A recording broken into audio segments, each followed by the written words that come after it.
विश्व पटल पर भारत को एक मजबूत एवं बलशाली राष्ट्र के रूप में पहचान दिलाने वाले लोकप्रिय जनता के रूप लगातार तीसरी बार भारत के प्रधानमंत्री पद पर आसीन होने वाले हमारे देश के सम्माननीय आदरणीय प्रधानमंत्री माननीय श्री नरेंद्र जी मोदी,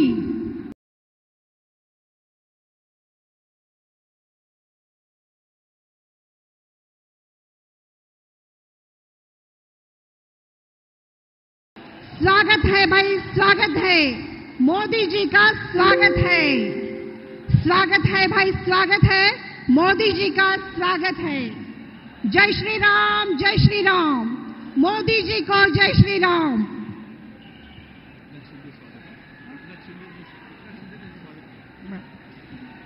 अतिथि देवो भव। मैं मंच पर उपस्थित महाराष्ट्र के मुख्यमंत्री माननीय श्री एकनाथ जी इनसे विनंती करती हूं कि माननीय प्रधानमंत्री श्री नरेंद्र मोदी जी का आप स्वागत करें। पुष्पगुच्छ और पैठनी इन महावस्त्रों का पगड़ी मोदी जी को स्वागत के रूप में मुख्यमंत्री साहब दे रहे हैं।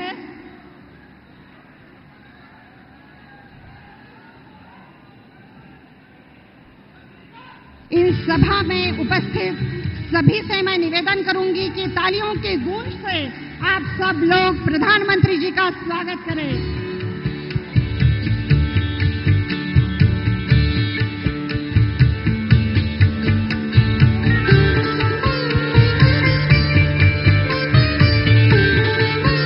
यानंतर माननीय श्री दानवे साहेब आणि माननीय डॉक्टर भागवतकर साहेब यांना विनंती करते की त्यांनी छत्रपती संभाजी महाराजांची तांब्याची मूर्ती पंतप्रधान मोदीजींना देऊन स्वागत करावं।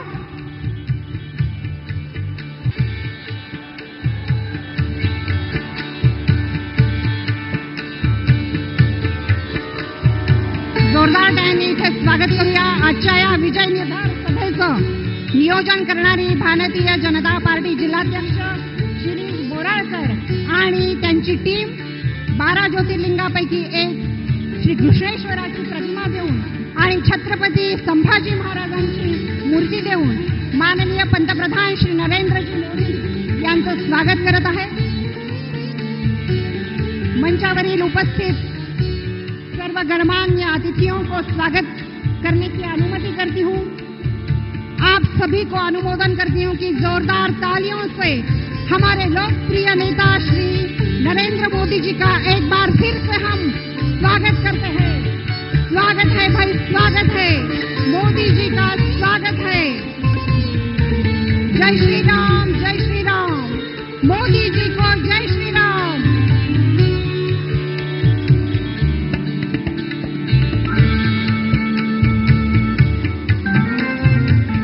भारत माता की।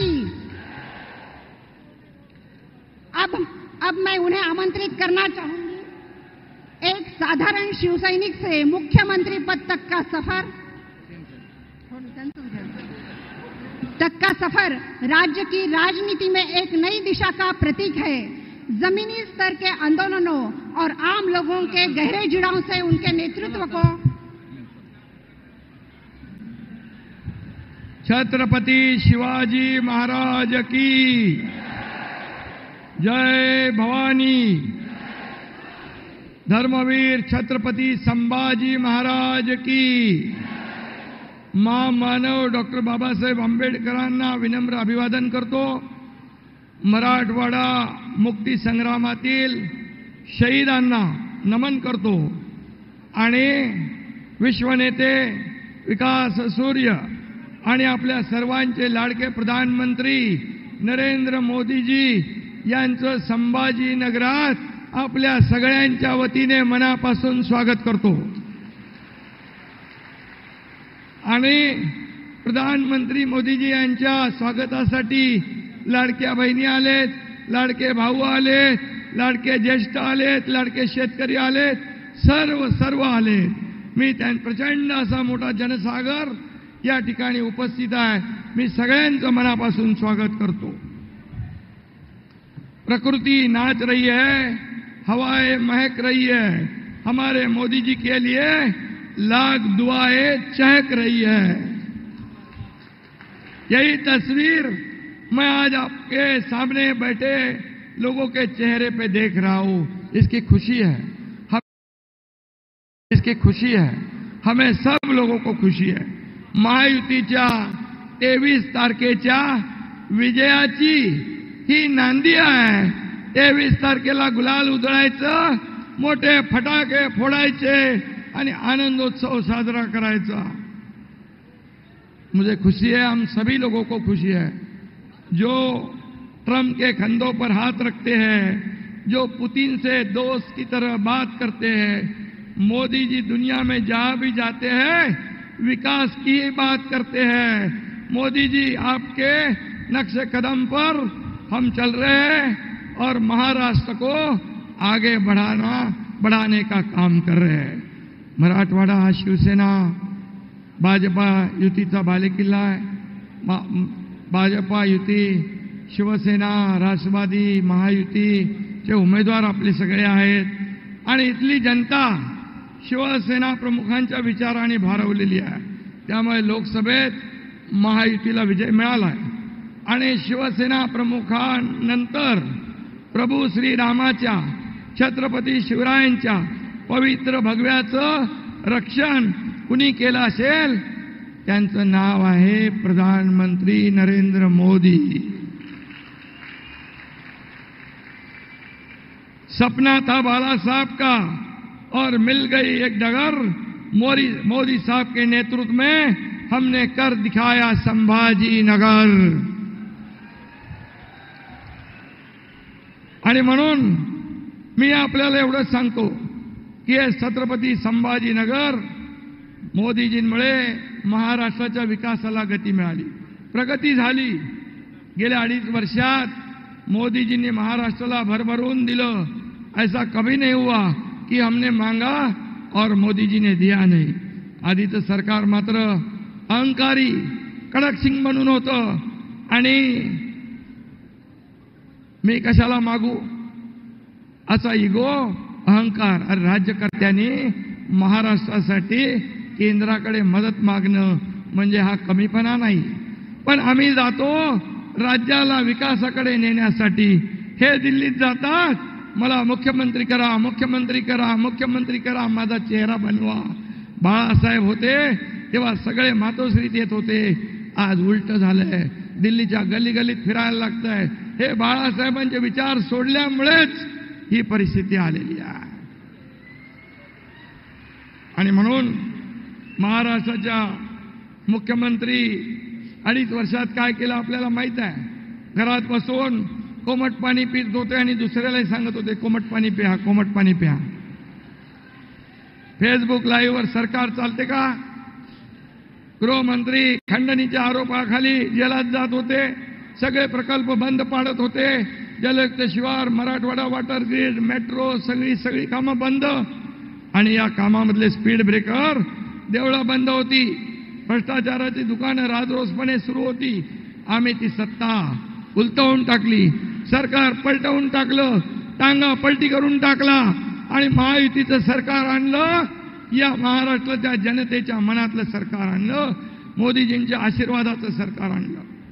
आणि गेल्या 2.25 वर्षात महायुतीने कामाचा डोंगर उभा केलाय. महाबिघाडीच्या काळात फक्त भ्रष्टाचाराचा डोंगर होता. आम्ही भ्रष्टाचाराचे अड्डे बंद केले आणि विकासाचा बॅकलॉग भरून काढला. आणि म्हणून महाराष्ट्राची गेलेली पत पुन्हा मिळवली. महाराष्ट्र 3 नंबरला होता, आम्ही पुन्हा 1 नंबरला आणला. आणि म्हणून हे डबल इंजिनचं सरकार केंद्र आणि राज्य सरकारच्या माध्यमातून पुढे सुरू आहे. आणि आम्ही केलेले कामं बघून आघाडीच्या तोंडाला आता फेस आलाय. या योजनांच्या नावानं बोटी बोलली, त्याच योजनांच्या त्यांनी हातोहात चोरी केली. आमचा विकासनामा त्यांनी चोरला. पंचसूत्री आणली, तिथं म्हणेन ती थापासूत्री आहे. थापा मारणारे थापाडे कॉपी पेस्ट केली आमच्या वचननाम्याची. आणि म्हणून आणि हे पब्लिक है, सब जानती है. बरोबर विस्तार केला तुम्हाला या ठिकाणी दिसेल. ओरिजिनल ते ओरिजिनल, डुप्लिकेट ते डुप्लिकेट. आणि म्हणून काँग्रेस आघाडी ही मोहब्बत की नाही तर झूठ फरेब की दुकान आहे. उबाटा आता त्या दुकानाच्या गल्ल्यावर बसले. महाराष्ट्रातील जनतेला गिरायक बनवण्याचा त्यांचा डाव आहे. पण लक्षात ठेवा, मराठवाड्यातील जनता सुज्ञ आहे, त्यांना भीक घालणार नाही. आणि म्हणून महाआघाडीच्या दुकानाचं शटर 20 तारखेला कायमचं बंद झाल्याशिवाय राहणार नाही, हा विश्वास व्यक्त करतो. हे सरकार आपलं आहे, आपल्या कुटुंबातल्या प्रत्येकाचं आहे. लेक लाडकी बहीण, मोफत शिक्षण, 3 सिलेंडर, तरुणांना प्रशिक्षण, अप्रेंटिसशिप, लघु उद्योग, जसं मोदीजींनी लखपती दीदी, ड्रोन दीदी, जनधन योजना, सगळ्या योजना केल्या. महिलांना आत्मनिर्भर बनवण्यासाठी, महिलांना स्वाभिमान मिळवून देण्यासाठी. आणि म्हणून शेतकऱ्यांना देखील आम्ही अनेक योजना केलेल्या आहेत. आणि म्हणूनच या राज्यामध्ये हे सर्वसामान्यांचं सरकार आहे, हे गोरगरिबांचं सरकार आहे. आणि म्हणून आम्ही म्हणतोय, काम केलं भारी, आता पुढची तयारी. आणि म्हणून आम्ही रिपोर्ट कार्ड सादर केला. हिम्मत असेल तुमचे 2.5 वर्षाचं काम दाखवा, आमचं 2.5 वर्षाचं काम दाखवतो. होऊन जाऊ द्या दूध का दूध, पाणी का पाणी. आणि लाडक्या बहिणींना विरोध केला, योजना बंद करायचा प्रयत्न केला. पण माझ्या लाडक्या बहिणींना विनंती आहे, जेव्हा तुमच्याकडे मतं मागायला येतील तेव्हा मात्र त्यांना जा विचारा, आमच्या मुलाबाळांच्या तोंडचा घास का पळवला, का तुम्ही कोर्टात गेले. आणि म्हणून या ठिकाणी त्यांचा रस्ता सत्तेकडे जाण्याचा माझ्या लाडक्या बहिणींनी, लाडक्या भावांनी, लाडक्या शेतकऱ्यांनी बंद करून टाकलाय, या विश्वास या ठिकाणी व्यक्त करतो. आणि म्हणून महाराष्ट्रामध्ये या मराठवाड्याने 4 मुख्यमंत्री दिले. इथला साधा पिण्याच्या पाण्याचा प्रश्नही सोडवता आला नाही. मराठवाड्याचा दुष्काळाचा कलंक पुसून टाकण्याचा निर्धार आपण केला आहे. आणि म्हणून त्यासाठी मराठवाडा वॉटर ग्रिड बंद केला आहे, नदी जोड प्रकल्प बंद केला आहे, तो आपण सुरू करायचा आहे. मोदीजींनी त्याला आशीर्वाद दिलेला आहे. आणि म्हणून दुष्काळवाडा हा शब्द आपल्याला पुसायचा.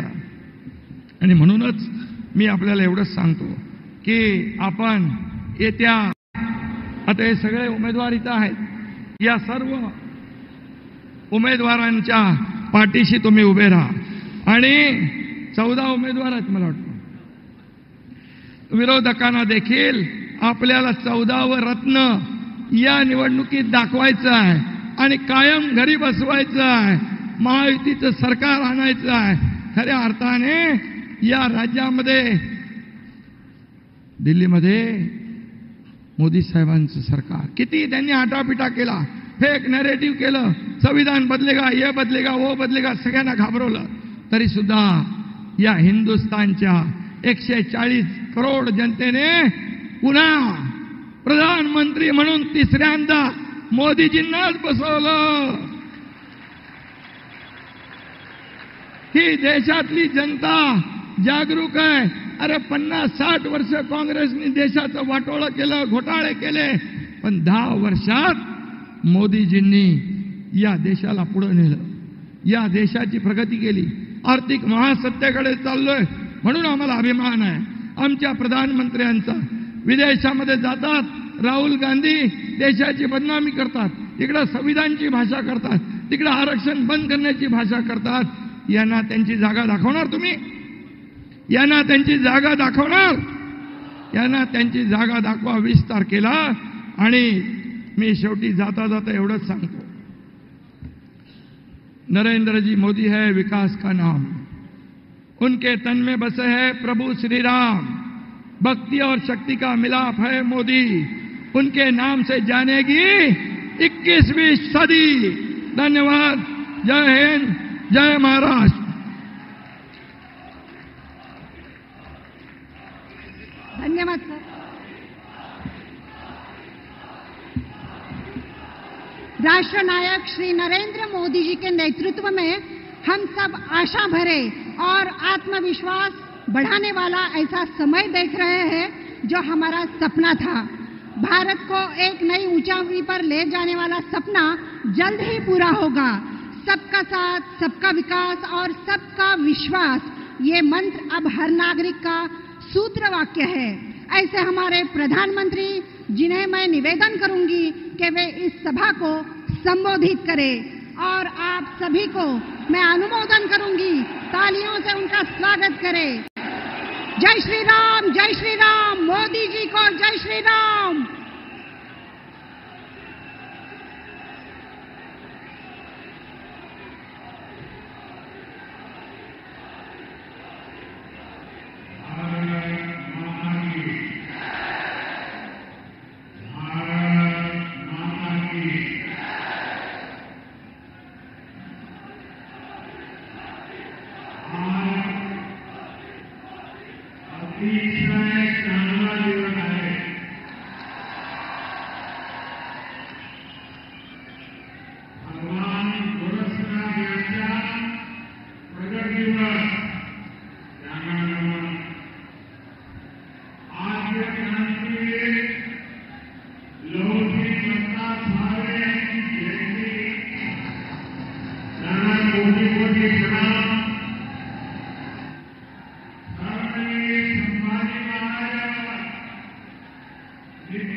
लेकिन कांग्रेस के दबाव में इन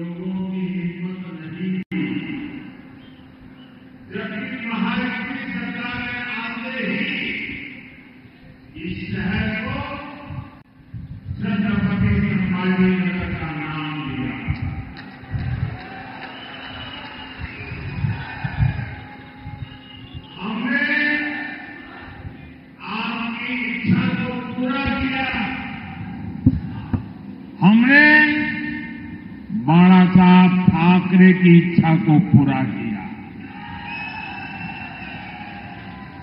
और मैं शिंदे जी आपको और आपकी सरकार को भी बहुत बहुत बधाई देता हूं।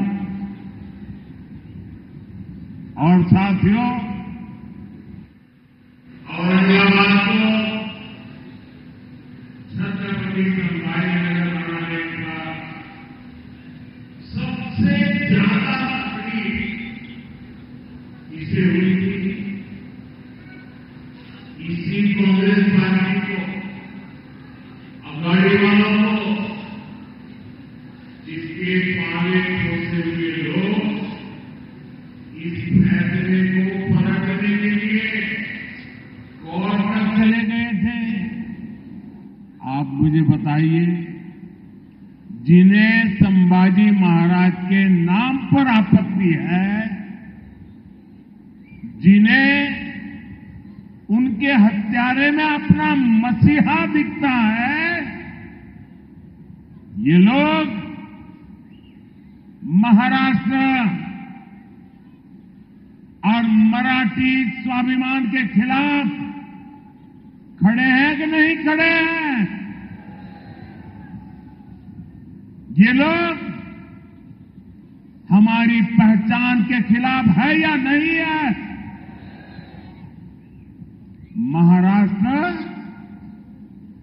क्या कभी भी ऐसे लोगों को स्वीकार करेगा क्या? साथियों, महाराष्ट्र को विकसित भारत के विजन का नेतृत्व करना है। बीजेपी और महायुति इसी संकल्प को लेकर काम कर रहे हैं। इसलिए आज महाराष्ट्र में आधुनिक इंफ्रास्ट्रक्चर का निर्माण हो रहा है। आज समृद्धि महामार्ग संभाजी नगर से होकर गुजर रहा है। मराठवाड़ा, विदर्भ और मुंबई से सीधे जुड़ गया है। जलगांव, धुलिया, सोलापुर से हाईवे कनेक्टिविटी के प्रोजेक्ट पर भी तेजी से काम हो रहा है। इस पूरे क्षेत्र में रेलवे को आधुनिक बनाया जा रहा है। साथियों, महायुति सरकार बनने के बाद देश में सबसे ज्यादा निवेश, फॉरेन डायरेक्ट इन्वेस्टमेंट अगर कहीं हुआ है तो वो मेरे महाराष्ट्र में हुआ है। शिंदे जी, इसके लिए भी आपको और आपकी टीम को बधाई। और इसका एक बहुत बड़ा लाभ आप लोगों को हुआ है। अकेले इस क्षेत्र में अब तक 70,000 करोड़ रुपए से ज्यादा के निवेश के समझौते हो चुके हैं। 45,000 करोड़ रुपए के प्रोजेक्ट्स यहां आ चुके हैं। आने वाले समय में बहुत सारी बड़ी बड़ी कंपनियां हमारे यहां काम करेगी। इसके लिए यहां महाराष्ट्र का सबसे बड़ा इंडस्ट्रियल पार्क बनाया जा रहा है। और इस सब का नतीजा क्या है? ज्यादा निवेश, ज्यादा कंपनियां, यानी संभाजी नगर और मराठवाड़ा के युवाओं को ज्यादा से ज्यादा अवसर, ज्यादा से ज्यादा रोजगार। साथियों, महाराष्ट्र में विकास के इस महायज्ञ के साथ ही हमारी सरकार विरासत का अनुष्ठान भी कर रही है। भगवान विट्ठल के भक्तों की सुविधा के लिए हमने पालकी महामार्ग का निर्माण करवाया है। महाराष्ट्र और मराठवाड़ के लोग दशकों से मराठी को अभिजात भाषा का दर्जा देने की मांग कर रहे थे। मराठा गौरव से जुड़ा ये काम भी बीजेपी ने ही पूरा किया है। साथियों, अगाड़ी वालों ने महाराष्ट्र की परेशानियों को बढ़ाने के अलावा कोई काम नहीं किया है। मराठवाड़ा में लंबे समय से पानी का संकट रहा है, लेकिन कांग्रेस और अगाड़ी वाले हमेशा हाथ पर हाथ धरे बैठे रहे। हमारी सरकार में पहली बार सूखे के खिलाफ ठोस प्रयास शुरू हुए। महायुति की सरकार ने वैतरणा और उल्लास सब बेसिन से पानी मराठवाड़ा तक पहुंचाने का फैसला लिया है। जब देवेंद्र जी सीएम थे तो उन्होंने जलयुक्त शिवार योजना भी बनाई। जलयुक्त शिवार योजना से मराठवाड़ा में जल संकट सुधरना शुरू हुआ था, लेकिन भाइयों बहनों, बीच में 2.5 साल के लिए इन अगाड़ी वालों की सरकार आ गई थी। इन्होंने इस योजना को भी बंद कर दिया था। जब महायुति की सरकार आई तो ये काम दोबारा शुरू हुआ। छत्रपति संभाजी नगर में पानी की सप्लाई के लिए महायुति सरकार ने 1600 करोड़ रुपए से भी ज्यादा दिए थे। इस पर भी अगाड़ी वालों ने ब्रेक लगा दिया था। अब जब उसे दोबारा शुरू किया गया है तो इस योजना की लागत बहुत बढ़ गई है। इसके लिए अब केंद्र सरकार अलग से 700 करोड़ रुपए दे रही है।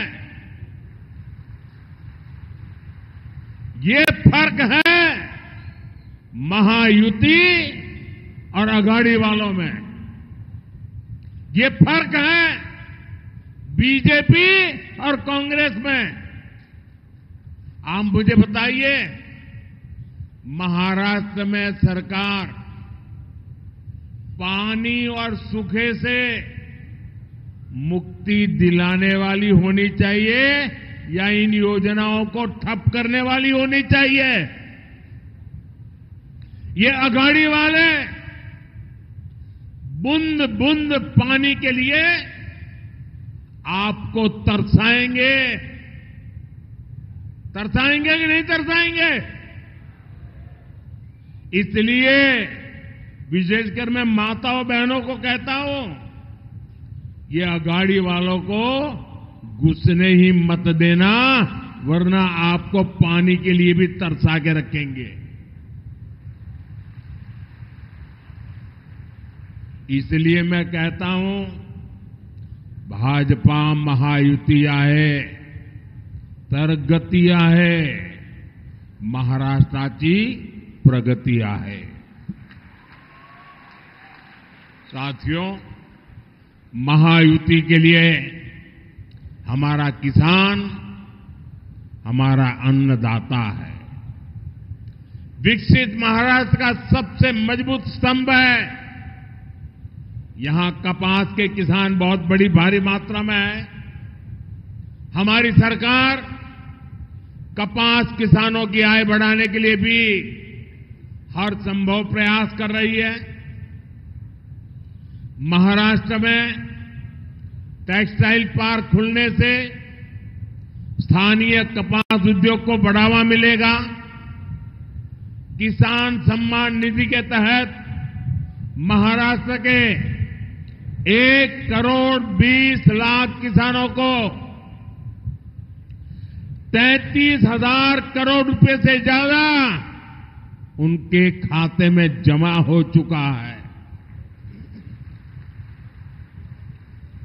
छत्रपति संभाजी नगर के ने भी 4 लाख से ज्यादा किसानों को यहां मेरे किसान भाई बहनों को फायदा मिला है। महायुति सरकार की नमो शेतकरी योजना की वजह से किसानों को डबल पैसा मिल रहा है। साथियों, हमारी सरकार सोयाबीन किसानों को संकट से उबारने को अलग से 5,000 रुपये दे रही है। महायुति सरकार ने सोयाबीन का न्यूनतम समर्थन मूल्य 6,000 प्रति क्विंटल करने का भी वायदा किया है। अगले 5 वर्षों में किसानों का फायदा भी बढ़ेगा, उन्हें नए अवसर भी मिलेंगे। हम इस प्रयास में लगे हैं कि अब हमारे किसान भाई बहनों को बिजली बिल की चिंता ही ना हो। इसलिए हम हर खेत तक सोलर ऊर्जा पहुंचाने में जुटे हैं। बड़ी संख्या में सिंचाई के पंपों को सोलर पंप में बदला जा रहा है। यही नहीं, हमने डेयरी के काम में जुटे किसानों की भी चिंता की। हम गोपालक पशुपालक किसानों को किसान क्रेडिट कार्ड की सुविधा दे रहे हैं। साथियों, कांग्रेस पार्टी सरकार बनाने के लिए विकास पर नहीं, बंटवारे पर भरोसा करती है। कांग्रेस दलितों, पिछड़ों, आदिवासियों को आगे बढ़ने से रोकती है ताकि सत्ता पर पीढ़ी दर पीढ़ी इनका कब्जा बना रहे। इसलिए कांग्रेस शुरू से ही आरक्षण के खिलाफ रही है। आप देखिए, इन दिनों इंटरनेट पर पुराने अखबारों की तस्वीरें वायरल हो रही हैं। आपने भी न देखा हो तो जरा निकाल करके देखिए। आरक्षण को लेकर कांग्रेस की असली सोच क्या है, ये इन एडवर्टाइजमेंट्स में देख करके आज लोग इसकी चर्चा कर रहे हैं। आपको मालूम है, कांग्रेस पहले खुले आम कैसे कैसे विज्ञापन देती थी। कांग्रेस आरक्षण को देश के खिलाफ बताती थी। कांग्रेस आरक्षण को मेरिट के खिलाफ बताती थी। कांग्रेस की मानसिकता और कांग्रेस का एजेंडा अभी भी वही है। इसलिए पिछले 10 वर्षों से ओबीसी समाज का प्रधानमंत्री इन्हें बर्दाश्त ही नहीं हो रहा है। उनको लग रहा है ये पिछड़ा कहां से आ गया। इसलिए कांग्रेस के शहजादे विदेश में जाकर खुलेआम बयान देते हैं कि वो आरक्षण को खत्म कर देंगे। भाइयों बहनों, अब अपने एजेंडे को लागू करने के लिए, उसे आगे बढ़ाने के लिए कांग्रेस और अघाड़ी एससी, एसटी, ओबीसी को छोटी छोटी जातियों में बांटने का षड्यंत्र रच रहे हैं। कांग्रेस यहां माड़ी समाज को गवंडी समाज से लड़वाना चाहती है। कांग्रेस लोहार को सुतार से लड़वाना चाहती है। कांग्रेस चाहती है कि सोनार और कुंभार में जाति के नाम पर लड़ाई हो जाए। ये लोग वाणी और तेली जैसे समाजों को आपस में लड़ाना चाहते हैं। ये नावी धोबी को लड़वाने की फिराक में है। कांग्रेस सोच रही है कि ओबीसी जातियों में बटेगा तो उसकी ताकत कम हो जाएगी, और जब समाज की ताकत कम हो जाएगी तो कांग्रेस को बैठे बैठे ही फायदा मिल जाएगा। यहीं से कांग्रेस के लिए सत्ता में वापसी क्या मौके की तलाश चल रही है। और जैसे ही कांग्रेस को सरकार में आने का मौका मिला तो वो एससी, एसटी, ओबीसी का आरक्षण रोक देंगे। इसलिए एससी, एसटी, ओबीसी को इन साजिशों का शिकार नहीं होना है। और इसलिए भाइयों बहनों, हमें जागरूक रह करके एकता को बल देना है, एकता की ताकत को बढ़ाना है, एकता के मंत्र को जीना है। और इसलिए हमें याद रखना है, हम एक हैं तो सेफ है, हम एक हैं, हम एक हैं तो, हम एक हैं तो। साथियों, मैं आज देशभक्तों की इस भूमि मराठवाड़ा की धरती से एक और जरूरी अपील करना चाहता हूं। इस धरती ने सदियों से भारत की अखंडता के लिए, भारत माता के लिए बलिदान दिए हैं। महाराष्ट्र के लोगों के लिए देशभक्ति सबसे ऊपर है। लेकिन दूसरी ओर ये कांग्रेस पार्टी, कांग्रेस और उसके साथियों ने 370 को फिर से लागू करने का प्रस्ताव पास कराया है। आपने टीवी में, अखबारों में देखा होगा। आपको ध्यान होगा, जब हमने कश्मीर को 370 से आजादी दिलाई थी तो कांग्रेस ने संसद के भीतर उसका विरोध किया था। अदालत में भी वकील बन करके कांग्रेसियों ने 370 के हमारे निर्णय को खत्म करने के लिए रात दिन मेहनत की थी, बेशर्मी के साथ मेहनत की थी। और अब ये फिर से 370 को लागू करके कश्मीर का अलग संविधान बनाने की योजना बना रहे हैं।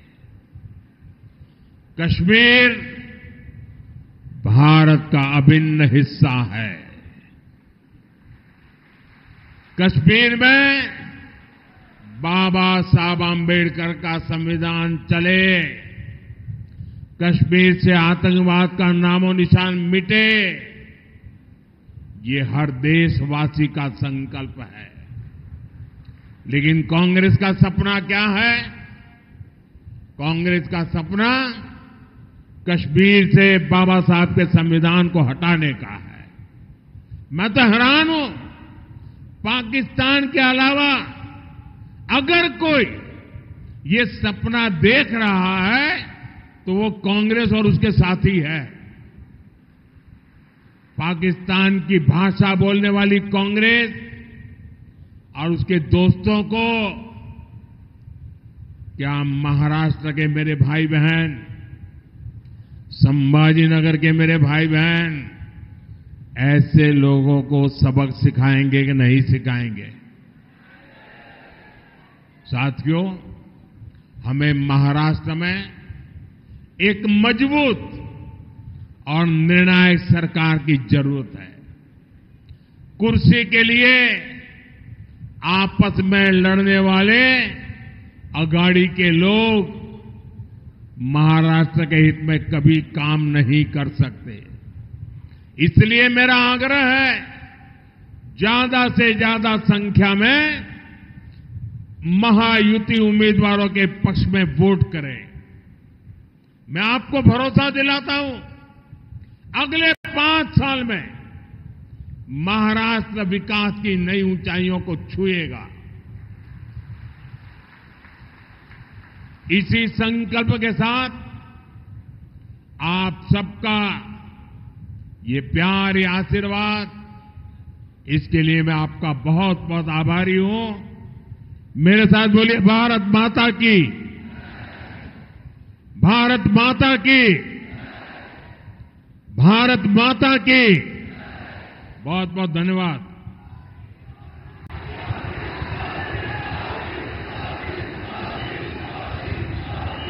धन्यवाद। ये थे हमारे प्रधानमंत्री जी, विश्व नेता, लोकप्रिय नेता, मार्गदर्शक, सतत कार्यरत, जिनका सपना है हर लाडली बहन को लखपति बनाने का और हर हाथ को काम दिलाने का संकल्प लेने वाले। ये है हमारे प्रधानमंत्री श्री नरेंद्र जी मोदी। जय श्री राम, जय श्री राम। मोदी जी को जय श्री राम। या विजय निर्धार सभेचं आभार प्रदर्शन करण्याची विनंती श्रीयुत बोराळकर यांना करते। आजच्या या विजय निर्धार सभेसाठी